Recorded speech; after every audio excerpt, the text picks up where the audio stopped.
تو آپ نے یہ پیکج دیکھا. وزیر اعظم پاکستان عمران خان صاحب یہ تشریف رکھتے ہیں. آپ کال کر سکتے ہیں 05192249000 پہ. جی وزیر اعظم صاحب پروگرام کا آغاز کرتے ہیں. آپ کچھ کہنا چاہیں گے آغاز میں؟ جی بسم اللہ الرحمن الرحیم. ایاک نعبد و ایاک نستعین.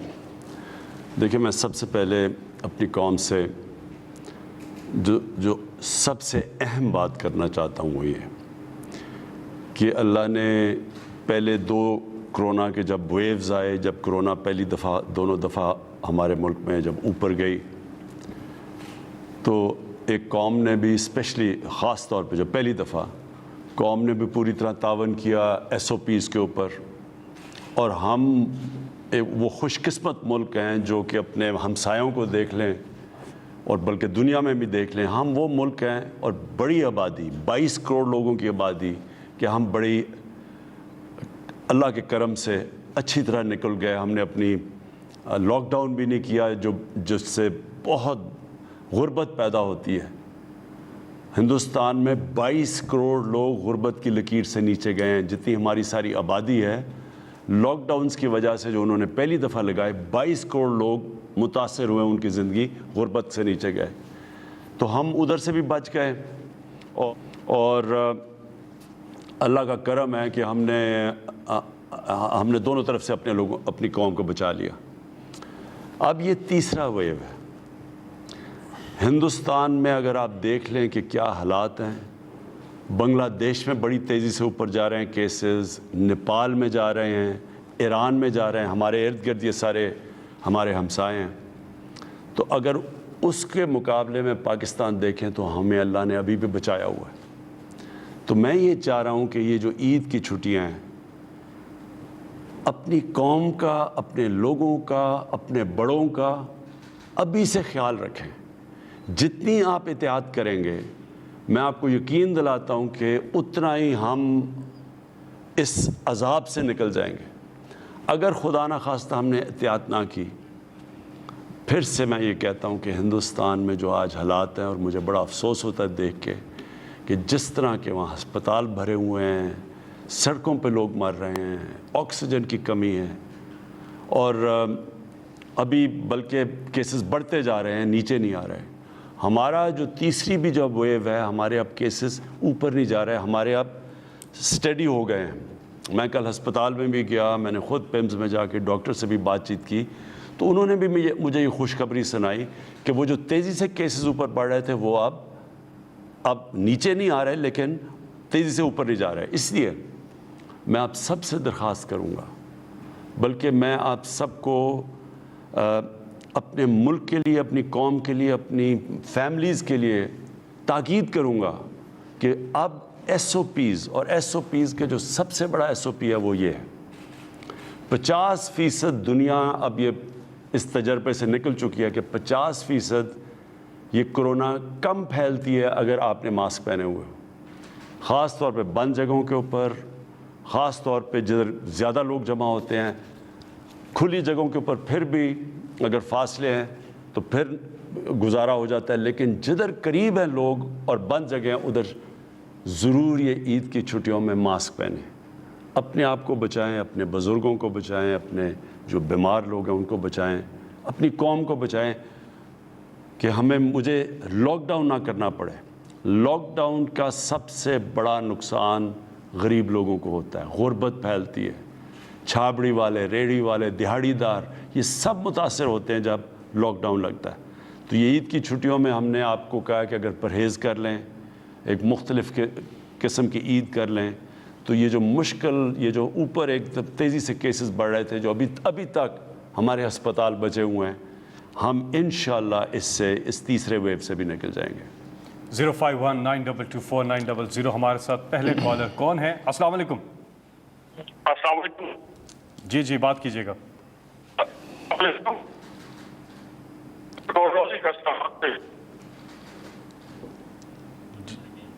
جی آواز آپ کی نہیں آ رہی، دوبارہ بولیے گا. ہلو. جی بات کیجیے. ان کی ٹیلی فون لائن میں کچھ مسئلہ سنائی دے رہا ہے. اگلے کالر سے ہم بات کریں گے. نمبر آپ ملا رہے ہیں 051-922-4900.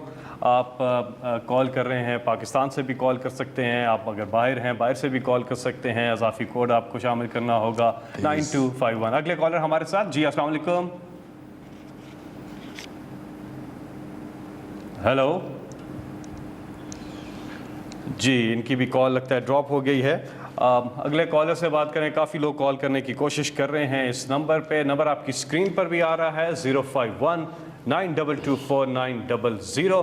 اس نمبر پہ آپ آ کے پرائم منسٹر پاکستان عمران خان صاحب سے براہ راست بات کر سکتے ہیں. آپ کے سوالات اور وزیر اعظم کے جواب. اس سلسلے کی آج یہ تیسری نشست لے کر ہم آپ کی خدمت میں حاضر ہوئے ہیں اور ٹیلی فون کالز آ رہی ہیں ہمیں. جی ہم اگلے کالر سے اب بات کریں گے. ہمارے ساتھ ہیں لائن پر کون. جی السلام علیکم. مجھے بتایا جا رہا ہے کہ ٹیکنیکل ایشو آ رہا ہے بیک اینڈ پہ, جس کی وجہ سے کال جو ہے وہ تھرو نہیں ہو پا رہی. تو ہم یہاں پر ایک وقفہ لیتے ہیں, وقفے کے بعد ہم واپس کال آ گئی ہے شاید. جی السلام علیکم. جی السلام علیکم. وعلیکم السلام. جی کون صاحب کہاں سے بات کر رہے ہیں؟ جی پوچھیے گا اپنا سوال. جی میں مبین خان بات کر رہا ہوں ملاکنڈ سے. جی جی جی میرا سوال ہے خان صاحب سے. جی جی آپ کی حکومت میں آنے کا سب سے اسٹرانگ پوائنٹ یہی تھا کہ پاکستان میں قانون طاقتور اور کمزور کے لیے برابر ہو جائے گا. جی ٹھیک ہے. آپ کی ساری جدوجہد اس مدعے کے گرد میں گھومتی رہتی ہے. ٹھیک ہے کہ پاکستان میں طاقتور کے لیے کوئی قانون ہے ہی نہیں.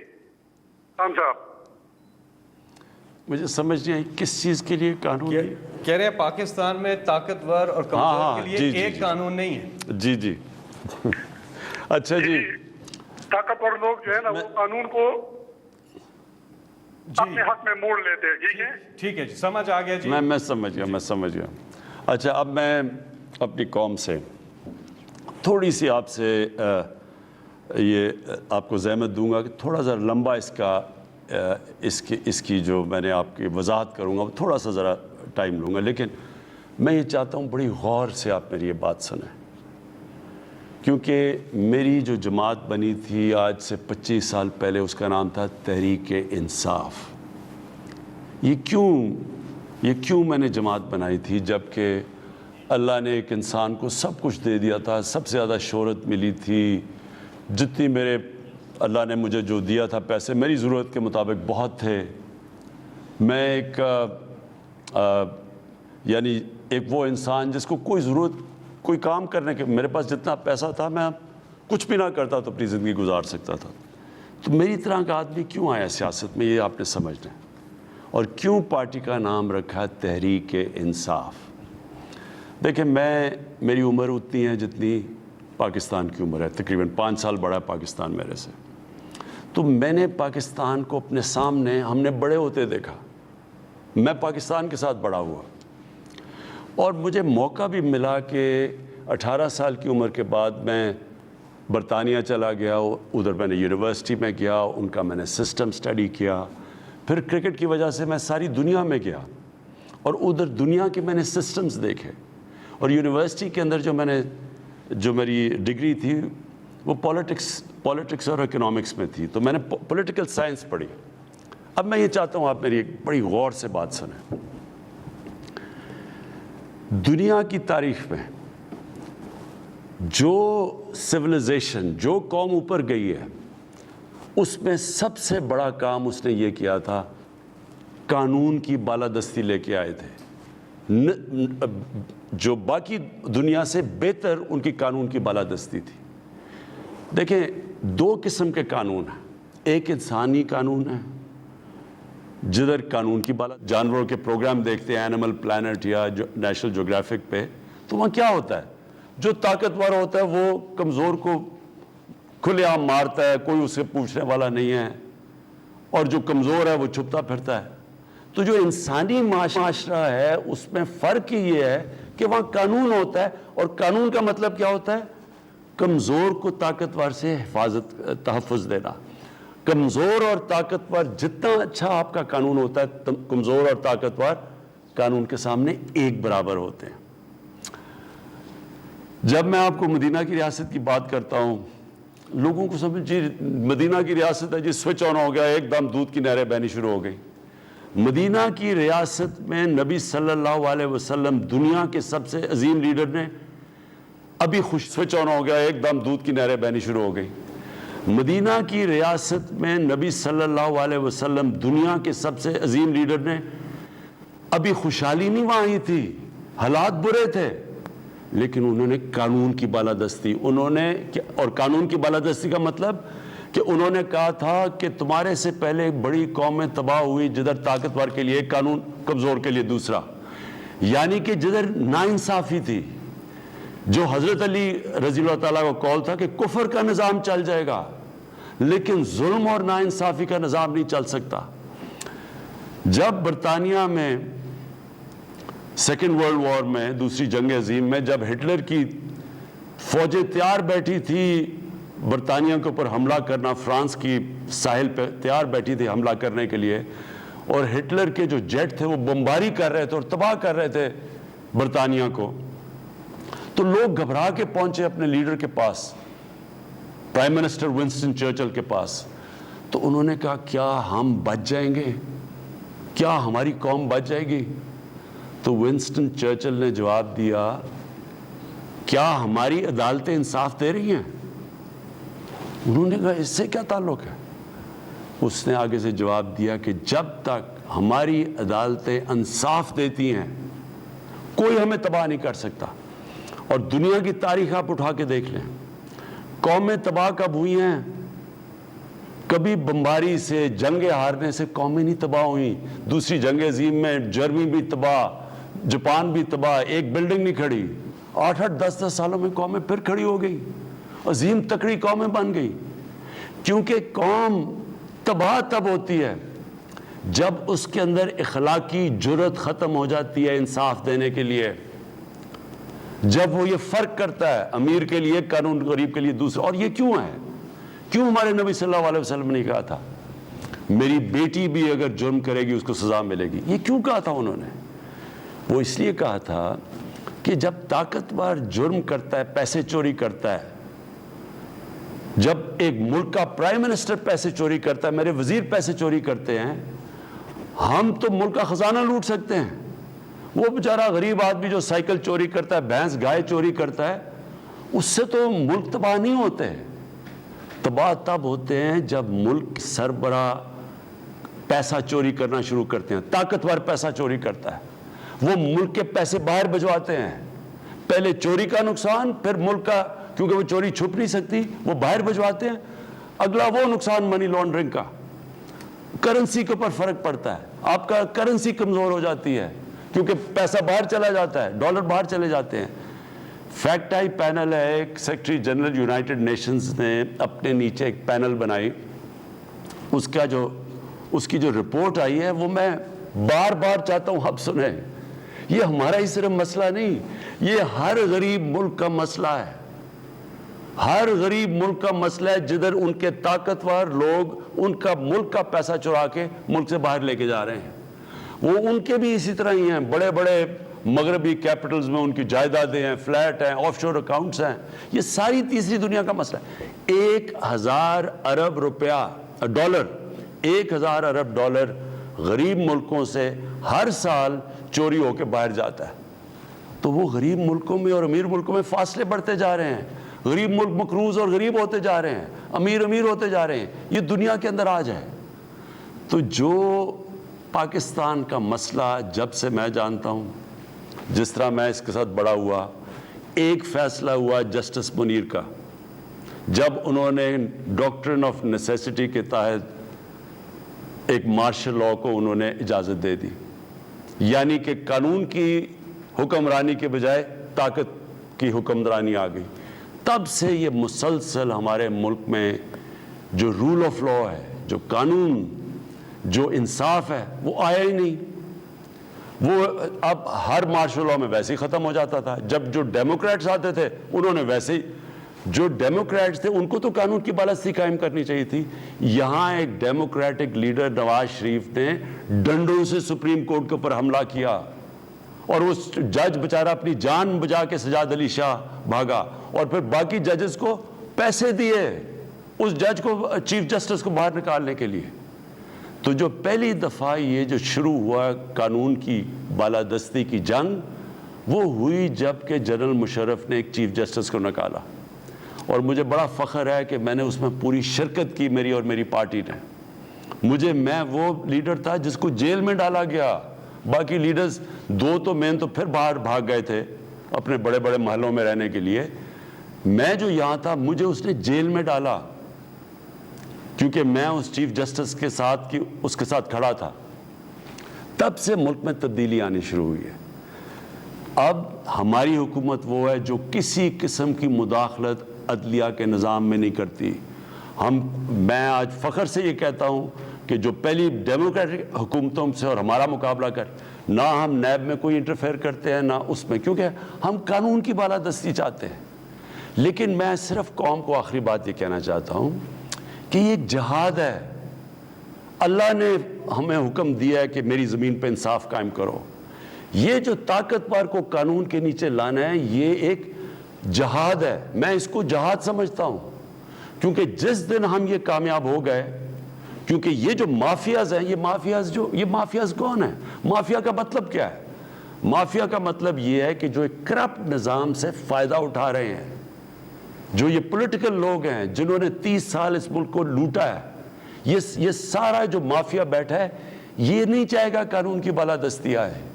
یہ ہر قسم کی چیزیں حربے استعمال کریں گے جمہوریت کے نام پہ. یہ پھر جس طرح شوگر مافیا بیٹھا ہوا ہے, شوگر مافیا یہ بھی نہیں چاہے گا کہ قانون آئے, یہ ادارے کام کریں, کمپٹیشن کمیشن کام کرے. کیونکہ یہ بھی فائدہ اٹھا رہے ہیں کرپٹ نظام سے, اور مافیاز بیٹھے ہوئے ہیں ہر جگہ کے اوپر, وہ لوگ بیٹھے ہوئے جو فائدہ اٹھا رہے ہیں. تو یہ قوم تب تک ہم وہ عظیم قوم نہیں بن سکیں گے جب تک ہم انصاف نہیں قائم کریں گے پاکستان میں. اور انصاف کا مطلب بجائے طاقت کی حکمرانی قانون کی حکمرانی. تو ان کا سوال کا, کیونکہ میں نے یہ اس کی وجہ سے میں سیاست میں آیا تھا, تحریک انصاف کی جد و جہد لڑنے, جہاد لڑنے, یہ 25 سال سے یہ ہے اصل میں میری جہاد. اور جب میرے پاکستانیوں ہم کامیاب ہو گئے, اور ہم انشاءاللہ ہو رہے ہیں, ہم بڑے قریب پہنچ رہے ہیں ادھر, جو سٹیٹس کو ہے, جو مافیاز ہیں پوری طرح لڑ رہے ہیں اپنی وہ قانون رکھنے میں جس میں یہ قانون کے اوپر ہیں. اور ہم جو ساری قوم ہے, میں آپ کو صرف یہ, آپ نے میرے ساتھ کھڑے ہونا ہے. مجھے اللہ نے ٹریننگ دی ہوئی ہے مقابلہ کرنے کے لیے. میں آپ کو اس مافیا کا مقابلہ, سارے مافیاز کا مقابلہ کر کے اور انشاءاللہ جیت کے دکھاؤں گا. جی بہت بہت شکریہ وزیر اعظم صاحب. اگلے کالر ہمارے ساتھ. السلام علیکم. وعلیکم السلام. فیصل بھائی میری آواز آ رہی ہے؟ جی بالکل کلیئر آ رہی ہے. بات کیجیے گا وزیر اعظم سے. خان صاحب السلام علیکم. میرا نام وقاص نسیم ہے سر, اور میں باغ آزاد کشمیر سے تعلق رکھتا ہوں. جی خان وقاص صاحب, وزیر اعظم صاحب, کیا آپ کو یہ ریئلائزیشن ہے کہ کشمیری قوم آپ سے کتنی انسیت, اپنائیت اور خلوص رکھتی ہے, اور اس کی وجہ ہے جس دلیری سے یونائٹڈ نیشن کے اندر آپ نے ان کا مقدمہ پیش کیا, بالا کوٹ واقعے کا جس بہادری سے آپ نے جواب دیا, کووڈ-19 کے دوران جس طرح فیڈرل گرانٹ کے تھرو آپ نے کشمیری قوم کی مدد کی, انصاف صحت کارڈ کے تھرو 10 لاکھ تک کے مفت علاج کی سہولت آپ نے 12 لاکھ کشمیری خاندانوں کو دی, اور کشمیر کا جو سب سے بڑا مسئلہ تھا 18 سے 20 گھنٹے لوڈ شیڈنگ گزشتہ حکومتوں میں ہوتی تھی اور جو اب ختم ہو چکی ہے. لیکن خان صاحب ہم مایوسی محسوس کرتے ہیں کشمیری لوگ کہ جب انٹرنیشنل فورم پہ کشمیر کا نام آتا ہے تو ساتھ کراس بارڈر ٹیررزم, گھس بیٹھیے, ایکسٹریمزم, ریلیجس انٹالرنسم کا لفظ آتا ہے. لیکن ہندوستان میں جب اقلیتوں کے ساتھ ظلم کیا جاتا ہے, مسلمانوں کو اسٹیٹ سپانسرڈ ٹیررزم کا نشانہ بنایا جاتا ہے, تو دنیا خاموش رہتی ہے. جس کی مثال ہے سر کہ ہندوستانی آرمی کے ایک کرنل نے سمجھوتا ایکسپریس میں مسلمانوں کو زندہ جلا دیا, دنیا خاموش تھی. ہندوستان نیوی کا ایک سرونگ کمانڈر بلوچستان میں کلبھوشن یادو دہشت گردی کرتے ہوئے پکڑا گیا، دنیا خاموش رہی. اور اب خان صاحب جو سب سے خطرناک صورتحال ہے کہ چند دن پہلے 7 کلو یورینیم 235 جو 90% پیور تھی، جو ایٹم بم بنانے میں استعمال ہوتی ہے، وہ ایک شخص کے پاس 9 سال سے موجود تھی اور وہ اسے اسمگل کرنے کی کوشش کر رہا تھا. لیکن پوری دنیا کی میڈیا آؤٹ لیٹس اور انٹرنیشنل فورمز خاموش ہیں. کیا جی وقاص دیکھیں، ایک ریالٹی ہے، یعنی دنیا میں جو مغربی میڈیا، جو مغربی ممالک ہیں، وہ جب یہ ہیومن رائٹس اور یہ ایشوز اٹھاتے ہیں تو وہ اس لیے نہیں اٹھاتے کہ ان کو کوئی بہت زیادہ فکر ہے ہیومن رائٹس کی. وہ اس کو بدقسمتی سے استعمال زیادہ تر کرتے ہیں اپنی فورن پالیسی آبجیکٹیوز کو آگے کرنے کے لیے. یہ حقیقت ہے. انہوں نے فیصلہ کیا ہوا ہے، مغرب ممالک نے، ان کو خوف آیا ہوا ہے چائنا کا. چائنا جس تیزی سے آگے بڑھ رہا ہے تو ان کو یہ ڈر لگا ہوا ہے کہ چائنا آگے جا کے یہ مغربی ممالک سے آگے نہ نکل جائے. اس لیے انہوں نے یہ فیصلہ کیا ہے کہ ہندوستان کو تیار کریں چائنا کے خلاف ایک مضبوط طاقت بنانے میں. تو جب ان کے فورن پالیسی آبجیکٹیوز میں ہندوستان آ جاتا ہے جو کھڑا ہوگا چائنا کے خلاف، جو بالکل یہ احمقانہ سوچ ہے، وہ چائنا کے خلاف نہیں کھڑا ہو سکتا، بلکہ ہندوستان اپنی تباہی کرے گا اگر وہ کھڑا ہوتا ہے. لیکن وہ یہ کوشش کر رہے ہیں کیونکہ وہ اس کے خلاف کھڑا کریں، وہ سب کچھ پھر بھول جاتے ہیں کہ ہندوستان میں اقلیتوں سے، مسلمانوں سے کیا ہو رہا ہے، اقلیتوں سے کیا ہو رہا ہے. ہندوستان کے اندر جس طرح انہوں نے ہندو سپریمسٹ آئیڈیالوجی، یعنی وہ خود یہ اس کو تنقید کرتے ہیں. میں یہ ضرور کہوں گا کہ پہلی دفعہ باہر کے اخبار، مغربی اخبار اب اس کی تنقید کرتے ہیں، پہلے نہیں کرتے تھے. اور اس میں ہمارا پاکستان کا بہت بڑا ہاتھ ہے. ہم نے ہر فورم میں اٹھایا، ہمارا اس فورن آفس کا بہت بڑا ہاتھ ہے. انہوں نے پوری طرح ہم نے کیمپین کی اور اس کی وجہ سے آج اویئرنیس ہے ساری باہر کہ یہ جو ایک ہندوتا، یہ جو ان کی RSS آئیڈیالوجی ہے، یہ بالکل ایک طرف مغرب کچھ کہہ رہا ہے کہ دنیا کو لیکچر دیتا ہے انکلوسیونیس اور ہیومن رائٹس کی، اور دوسری طرف بالکل اس کے خلاف ہے. لیکن اس کے باوجود جو ان کو کشمیریوں کے ساتھ کھڑا ہونا چاہیے اس وقت، اور جو ہم نے پوری کوشش کی ہے دنیا میں شعور پیدا کرنے کی، بدقسمتی سے وہ اس طرح کشمیریوں کے ساتھ نہیں کھڑے جو ظلم ہو رہے ہیں کشمیریوں کے ساتھ. لیکن میں آخر میں یہ کہنا چاہتا ہوں کشمیر کے لوگوں کو کہ یہ میں بار بار کئی دفعہ سنتا ہوں کہ جی پاکستانی بات چیت شروع کر دی ہے ہندوستان سے، یا پتہ نہیں کیا کر دیا. میں آپ کو ایک واضح چیز کہنا چاہتا ہوں، جب تک ہندوستان واپس نہیں جاتا جو 5 اگست کو انہوں نے قدم اٹھائے ہیں، اور جو کشمیر کے اوپر جو انہوں نے اسٹیٹ ہوڈ لی ہے، جب تک واپس 5 اگست کے اوپر واپس نہیں جاتا، پاکستان کی حکومت کوئی ہندوستان سے بات چیت نہیں کرے گی. آپ کی کالز کا سلسلہ جاری ہے. یہاں پہ وقت ہوا ایک وقفے کا.